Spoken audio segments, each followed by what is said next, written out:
दो वर्ण। लेकिन समास में क्या है, दो शब्द या वाक्यांश मिलते हैं। या क्या मिलते हैं, वाक्यांश, शब्द या वाक्यांश मिलते हैं। जैसे हमने देखा राजपुत्र, राजा का पुत्र, राजपुत्र राजा का पुत्र।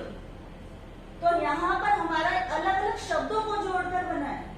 ये राजा और पुत्र दोनों को जोड़ के अलग अलग बनने पर बना है, लेकिन यहाँ पर मिले थे दो वर्ण। ये याद रखना, संधि और समास में सिर्फ इतना ही अंतर है कि संधि में दो वर्णों का मेल होता है और इसमें दो शब्दों या वाक्यांशों का मेल होता है। अब देखिए समास हमारे मुख्यतः कितने प्रकार के होते हैं, समास 6 प्रकार के थे। समास के भेद,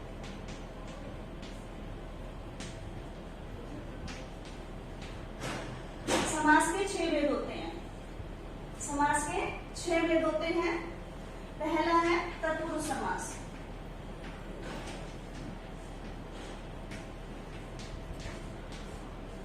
तत्पुरुष समास, तत्पुरुष समास क्या होता है, तत्पुरुष समास में हमें जैसे कि आपने देखा कारक, कारक के सभी विभक्तियों का प्रयोग किया जाता है, सिर्फ दो विभक्तियों का प्रयोग नहीं किया जा सकता। दो विभक्तियों का प्रयोग नहीं किया जाता समास में बनाते वक्त। कौन कौन सी है, पहली है कर्ता और दूसरी है हमारे संबोधन।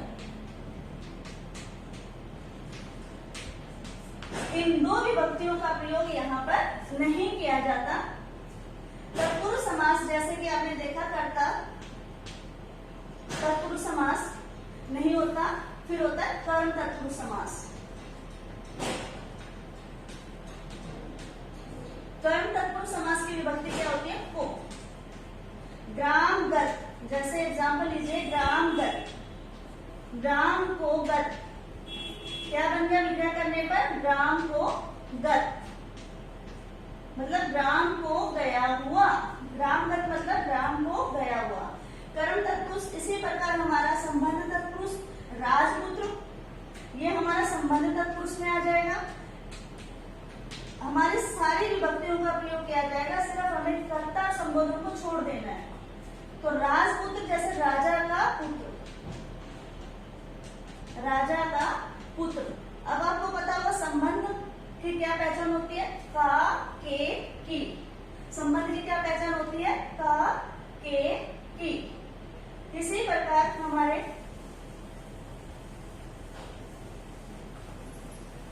समास में हमारा नेक्स्ट पार्ट आता है करण तत्पुरुष, करण तत्पुरुष समास। करण तत्पुरुष में क्या होता है हमारा, करण की क्या पहचान होती है, से। तो हमें इसमें से विभक्ति का प्रयोग करना है, जैसे हस्त लिखित, हस्त लिखित, हस्त से लिखित। क्या बनेगा विग्रह करते हुए, हस्त से लिखित।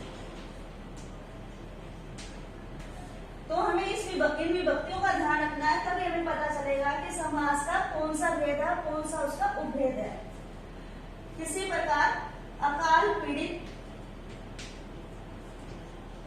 अकाल पीड़ित लिखा हमने, तो इसमें हमारा किसी चीज से हमें तकलीफ हुई है, पीड़ित है, दुख है, तो इसमें हमें क्या होगा, ये हमारा अपादान तत्पुरुष में इसको ऐड करते हैं। अकाल से पीड़ित। करण कारक और अपादान कारक दोनों की विभक्तियां से होती है, लेकिन वहां पर हमारा किसके लिए प्रयोग किया जाता है, साधन के लिए। करण कारक में किस चीज के लिए प्रयोग किया जाता है, साधन के लिए।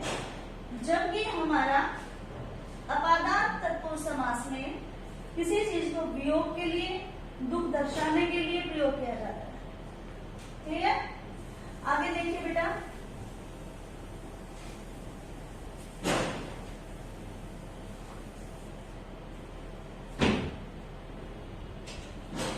अब आता है सेकंड पार्ट हमारा द्विगु समास।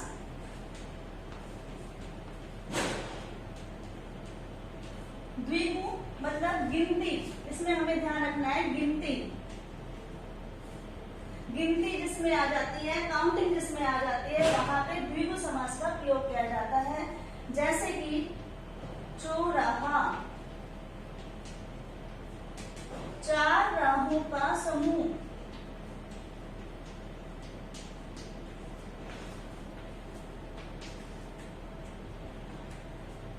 किसको बोलते हैं विग्रह, किसको बोलते हैं समस्त पद। अगर हम इसके दो भाग में, इसको हम चौराहे को अगर दो भाग में डिवाइड करते हैं, चौराहा, तो देखिए यहाँ पर जो रहा दो है, तो जो इसमें जो है वो तो हमारा है पूर्व पद, जो रहा है वो है उत्तर पद। उत्तर मतलब बाद का, पूर्व मतलब पहले का, पूर्व मतलब पहले का। तो देखिए इसमें हमारा उत्तर पद बाद वाला होता है, पूर्व पद पहले का। अगर हम दोनों को जोड़ देते हैं तो ये हमारा बन जाता है समस्त पद। तो हमारा क्या बन जाता है, समस्त पद। तो हमारा तत्पुरुष समास में अगर हम देखें तो कौन सा पद प्रधान था, तत्पुरुष समास में था हमारा उत्तर पद प्रधान। उत्तर पद प्रधान होता है, प्रधान मतलब मुख्य, मेन। तत्पुरुष समास में क्या होता है, उत्तर पद प्रधान। और हमारा द्विगु समास में क्या होता है, पहला पद प्रधान, पूर्व पद प्रधान होता है। इसमें कौन सा होता है, पूर्व पद प्रधान होता है। और दूसरा पद हमारा गौण होता है। ये हमारा द्विगु समास, जहां पर पहले पद में गिनती आ जाती है, काउंटिंग आ जाती है, वहां पर हमारा बन जाता है द्विगु समास। क्या बन जाता है, द्विगु समास।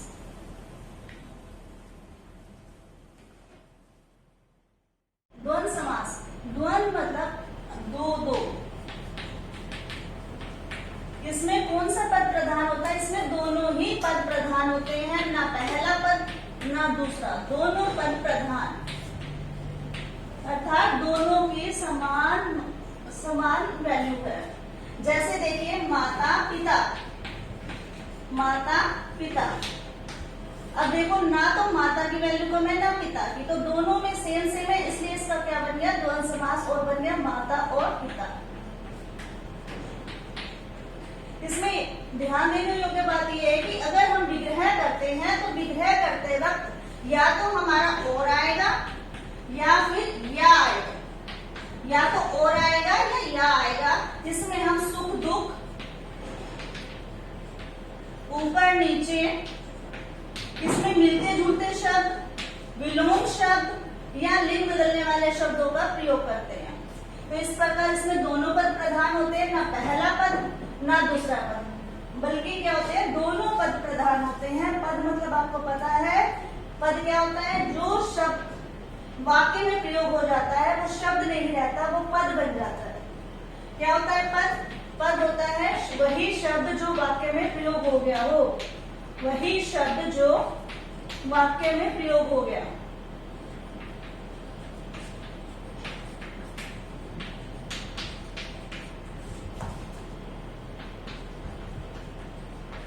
जैसे कि देखिए माता, अब देखिए माता अलग अगर हम लिखते हैं तो ये शब्द बन गया, लेकिन माता पिता दोनों साथ लिख देते हैं तो ये वाक्यांश बन गया, वाक्यांश या पद बन गया। तो इसी प्रकार हमें ये ध्यान रखना है कि शब्द और पद दोनों अलग अलग चीजें हैं। अब नेक्स्ट आता है हमारा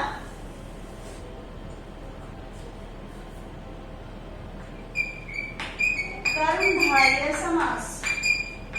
थर्ड है ये हमारा कर्मधारय समास। कर्मधारय समास में हमें चीज याद रखनी है कि इसमें दो चीजें मिलेंगी आपको, या तो विशेषण विशेष्य मिलेंगे, विशेषण विशेष्य, या उपमान उपमेय, या मिलेंगे उपमान और उपमेय। विशेषण जिसमें विशेषता बताई गई है, उपमान जिसमें तुलना की गई है, इसमें विशेषता और इसमें तुलना। इन चीजों का हमें ध्यान रखना है। कर्मधारय समास में क्या देखना है हमें, विशेषण विशेष्य या उपमान उपमेय, इन दो चीजों का ध्यान रखना है। अगर ये चीजें हैं तो हमारा समास हो जाएगा कर्मधारय समास। जैसे देखिए नील कमल, अब देखिए इसमें नील कमल जो है, अब बताइए कि विशेषण विशेष्य है या उपमान उपमेय है, क्या है ये, नीला कमल, कमल की विशेषता बताई गई है। क्या बताई गई है, विशेषता बताई गई है कि कैसा है कमल, कैसा कमल है, तो कैसा है, नीला। तो इसका विग्रह करेंगे तो क्या बन जाएगा, नीला है जो कमल, नीला है जो कमल, नीला है जो कमल। तो इस प्रकार से विशेषता बताई गई है, तो इसलिए क्या बन गया हमारा कर्मधारय समास। अब देखिए अगर हम कहते हैं चंद्रमुख, अब देखिए इसमें क्या विशेषता बताई गई है, नहीं, इसमें क्या बताया गया है, इसमें तुलना की गई है, इसमें तुलना की गई है, मुख की तुलना की है चंद्रमा से, किससे की है, चंद्रमा से। क्या बनेगा इसमें, क्या बनेगा कि मुख चंद्रमा के समान है जो मुख, या मुख चंद्रमा के समान, चंद्रमा के समान,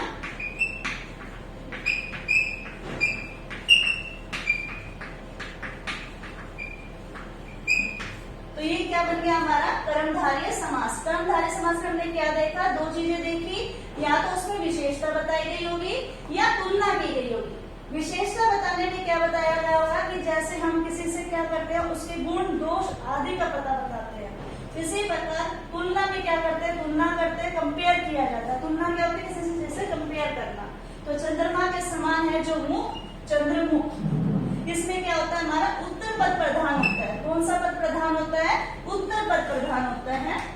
जैसे कि आपने उदाहरण से समझ लिया होगा कि उत्तर पद मुख की विशेषता होता है, यहाँ पर मुख की तुलना की गई है, यहाँ पर हमारी किसकी विशेषता बताई है, कमल की विशेषता बताई है। तो यहाँ तक समझ आया आपको, आगे देखिए हमारा फिफ्थ है बहुब्री समास। बहुब्री जैसे कि बहु मतलब अधिक, बहु जैसे कि नाम से ज्ञात हो रहा है हमें कि बहु, बहु मतलब अधिक, बहुत, बहुत किसके लिए आता, अत्यधिक के लिए। अब इसमें ध्यान रखना कि इसमें ना तो पहला पद, ना पहला पद, ना ही दूसरा पद,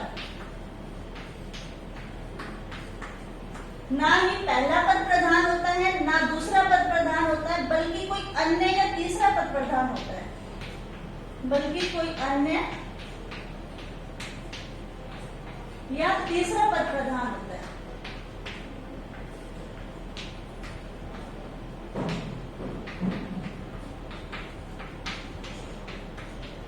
बहुब्री समास की क्या पहचान है कि इसमें ना तो पहला पद प्रधान होगा, ना दूसरा पद प्रधान होगा, बल्कि कोई अन्य या तीसरा पद प्रधान होगा। जैसे देखिए एग्जांपल से समझिए, दशानन, अब देखो दश मतलब काउंटिंग के 10, आनंद मतलब मुख। अब यहाँ 10 मुख से कोई लेना देना ही नहीं है, यहाँ पर बात की जा रही है रावण के बारे में। किसके बारे में बात की जा रही है, रावण के बारे में। तो यहाँ 10 मुख का कोई मतलब ही लिया, तो इसका मतलब क्या हुआ हमारा बहुब्री समास। कोई तीसरा पद प्रधान हो गया, तो इसका विग्रह करते हुए क्या करना है, 10 है मुख जिसके, किसके थे, किसके 10 मुख थे, रावण के। इसको ब्रैकेट में लिखना है हमें रावण, तभी हमें इसकी पता चलेगी किसके बारे में बात की जा रही है। तो हमें ये याद रखना है कि बहुब्री समास में ना पहला पद प्रधान होता है, ना दूसरा पद प्रधान होता है, बल्कि कोई अन्य या तीसरा पद प्रधान होता है। और एग्जांपल देखिए इसके, जैसे महावीर, महावीर, महावीर किसे बोला जाता है, हनुमान जी को भी बोला जाता है। तो देखिए महान जो वीर, अगर हमने खाली इतना छोड़ दिया तो ये हमारा कर्मधारय समास भी हो सकता है, लेकिन अगर हमने इसको ब्रैकेट में स्पेशल बना दिया तो ये हमारा बहुब्री समास बनेगा। इसको विग्रह करने पर भी डिपेंड करता है। कुछ शब्द ऐसे होते हैं कि दोनों में आ जाते हैं। जैसे देखिए एग्जाम्पल देखिए,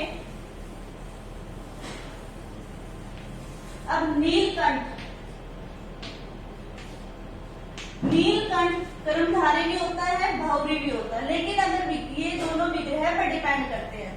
नीलकंठ, क्योंकि कंठ की विशेषता बताइए नीला, कंठ की अगर विशेषता के रूप में लेते हैं, कंठ क्यों विशेषता के रूप में लेते हैं, तो क्या बन जाएगा ये हमारा कर्मधारय। क्या बन जाएगा? कर्मधारय। लेकिन अगर हम शिव जी के लिए लेते हैं, नीलकंठ किसका था? नीलकंठ किसको बोला जाता है? शिव जी के लिए। किसके लिए बोला जाता है? शिव जी के लिए। अगर हम शिव जी के लिए कहते हैं नीला है कंठ जिसका, नीला है कंठ जिसका, तो ये क्या बन जाएगा हमारा? बहुव्रीहि समास। तो हमें ये कुछ शब्द ऐसे होते हैं जो विग्रह पर डिपेंड होते हैं कि विग्रह करते हुए देखना पड़ता है कि वो कर्मधारय समास है या बहुव्रीहि समास है। कर्मधारय समास और बहुव्रीहि समास में मुख्यतः अंतर यही होता है कि उसमें विशेषण विशेष्य बताया जाता है या उपमान उपमेय, जबकि बहुव्रीहि समास में किसी तीसरे की विशेषता बताई जाती है, किसी तीसरे पद की विशेषता बताई जाती है। लास्ट है हमारा अव्ययी भाव समास।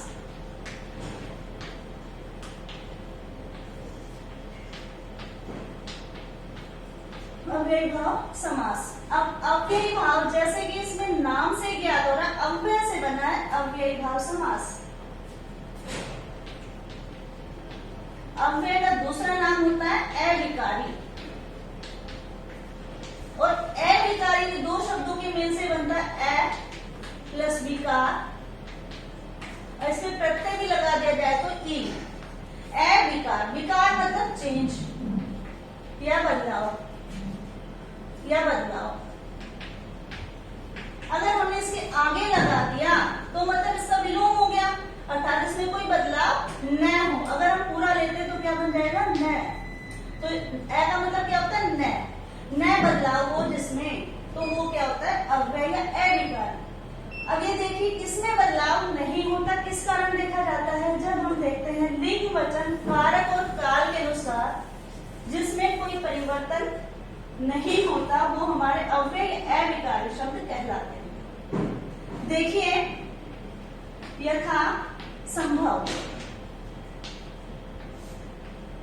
यथा संभव, प्रतिदिन, हर एक, या फिर हम लिख देते हैं यथा संभव को हम देखिए जो संभव के अनुसार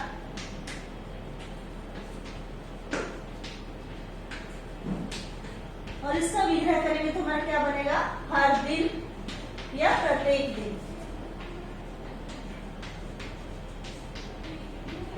अब आप लोग सोच रहे होंगे कि इसमें अव्यय क्या है? अब देखो प्रति, यथा, यथा संभव, यथा को आप किसी भी शब्द के आगे जोड़ोगे इसका अर्थ नहीं बदलेगा, इसमें कोई परिवर्तन नहीं आएगा। जैसे अगर हम लड़का का लड़के बना सकते हैं, लेकिन यथा का यथे नहीं बन सकता, प्रति का प्रता नहीं बन सकता, इसलिए इनको अव्यय बोला जाता है। इसलिए इसको क्या बोला जाता है? अव्यय। अव्ययी भाव समास में पहला पद, इसकी परिभाषा भी क्या होगी? जिसमें पहला पद अव्यय हो और पूर्ण पद भी अव्यय का ही भाव दे, वो हमारा अव्ययी भाव समास कहलाता है। क्या कहलाता है? अव्ययी भाव समास। जैसे बेखटके, बिना खटके के,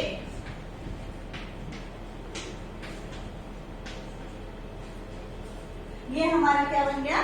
अव्ययी भाव समास। तो जैसे कि आपने देखा होगा कि समास में हमें किन किन चीजों का ध्यान रखना है। पहले हमें ये पता होना चाहिए कि इसमें कौन सा पद प्रधान होता है, किसकी कौन सा गुण होता है और कौन सा नहीं होता, किसमें तीसरा पद प्रधान होता है। विग्रह पर भी कुछ हमारे समास डिपेंड करते हैं।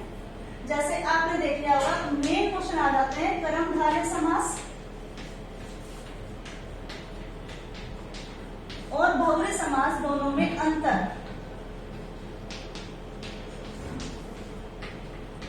इन दोनों में क्या आ जाता है? मेन अंतर। और इसी प्रकार बहुव्रीहि समास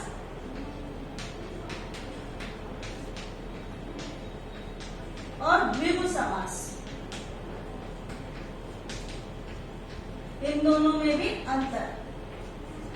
कई बार देखा होगा आपने कि गिनती तो इसमें भी आ गई दशानन में, बहुव्रीहि समास को विग्रह करते हुए आपने देखा दशानन, लेकिन ये किसी चीज की, किसी स्पेशल के लिए आया, इसीलिए ये बहुव्रीहि समास बन गया। लेकिन गिनती में अगर आता है किसी स्पेशल के लिए आया, सिर्फ काउंटिंग के लिए आया, तो वो द्विगु समास बन जाएगा। वो क्या बन जाएगा हमारा? द्विगु समास। जैसे देखिए तिरंगा, अब तिरंगा देखो स्पेशल, इसमें भी आ सकता है और इसमें भी आ सकता है। कैसे आ सकता है तिरंगा? क्योंकि देखो तिरंगा हमारे देश का राष्ट्रीय ध्वज है, उसके लिए आता है, तो हमारा ये बन जाएगा बहुव्रीहि समास। लेकिन अगर हम 3 रंग की बात करते हैं, खाली किसी भी कपड़े के 3 रंग की या किसी भी चीज की 3 रंग की बात करते हैं, तो वो बन गया हमारा द्विगु समास। वो क्या बन गया हमारा? द्विगु समास। तो हमारा डिपेंड करता है विग्रह पर, कुछ चीजें हमारी डिपेंड करती है विग्रह पर। अगर हमें विग्रह दिया हुआ, अगर हमें विग्रह दिया हुआ तो उसके आधार पर बताना है, तो उसको हम क्या देखेंगे कि हमें कौन सी विभक्ति लगी है या कौन सा पद प्रधान करके बताया गया। क्लियर बेटा?